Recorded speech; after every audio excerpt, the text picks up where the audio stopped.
component to the education component, that every one of our cities, we recognize that which is a city and that which is a region. And we in Kansas City, we refer to a Kansas City region. Yep. And yet there is a Kansas City, Missouri, and there's a Kansas City, Kansas. And so I'm putting in a promo for a later session that Corey Moan and I have a privilege to talk about, exactly to your point of how do we better collaborate business and education in a public education system to better engage business and education in the workforce. So, and that's not just vocational goal setting, right? That's correct. Yeah. All right. That's very much a very close partnership. Businesses need to much better understand the goals of the public education system and education, and quit criticizing public education, roll up their sleeves and understand how they can help. And public education needs to better understand the needs of the industry and how to apply the curriculum that they're teaching in a practicum that will bring these kids or keep these kids in the city that they grew up in. Because so many go away not even knowing what businesses they could come back to. But we export them to some other place and then they look for a job there. Does Microsoft help?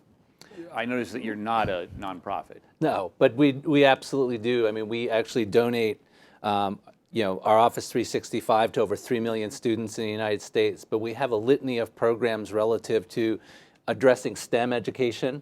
Computer science is a big focus for us. It's a course that doesn't apply to your mathematical curriculum in high schools in most states, and so we've been working to get that changed so that students who take computer science, get the appropriate credits.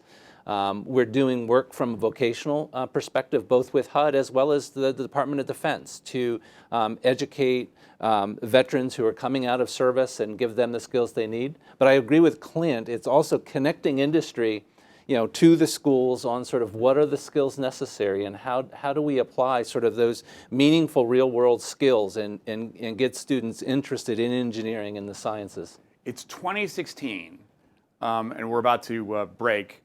Why is it, well, let me just ask, in Kansas City, in the public school system, can you learn to code before you graduate? You can take some classes, yes. It's not a requirement. It's not a requirement, but it's possible to take it, yes. Should it be a requirement? Is it a part of literacy, 21st century literacy? I don't know that coding is a requirement for literacy. I think being able to understand what is possible in terms of the outputs of coding is necessary. Much like back in Hemingway's day, being able to write effectively at a level where you could communicate was required, but being able to write like Hemingway, that was a little special. Right, like Hemingway. You must have had a fun brigade wherever you were stationed. We had a blast. You guys must have had a blast.